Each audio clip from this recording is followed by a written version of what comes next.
जेजुरी गडावरील भंडाऱ्याचा भाविकांच्या आरोग्यावर परिणाम होतोय। तर ऐतिहासिक जेजुरी गडाच्या भंडाऱ्यापासून भाविकांना धोका असल्याचं खरं तर वारंवार बोललं जातंय। यात्रा काळात भंडाऱ्यामध्ये मोठी भेसळ होते असा आरोप देखील करण्यात येतो आणि त्यानंतर भंडाऱ्यातील भेसळ रोखण्याची माजी प्रमुख विश्वस्तांनी मागणी केली आहे।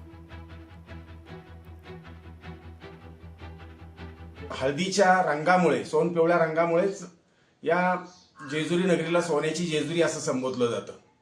परंतु गेल्या काही वर्षापासून या हळदीला म्हणजेच भंडाऱ्याला भेसळीचं ग्रहण लागल्याचं दिसून येतं।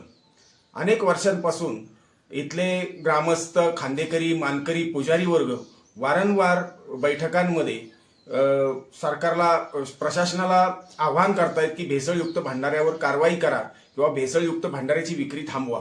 अन्न व औषध भेसळ प्रशासनाचे मंत्री महोदय नरहरी झिरवाळ यांना भेटून आवाहन केलेलं आहे की या भेसळयुक्त भंडाऱ्यावर आपल्या विभागाकडून प्रतिबंध घालून कठोरात कठोर कारवाई करण्यात यावी। लोकशाही मराठी ऐका, पहा, जागरूक रहा।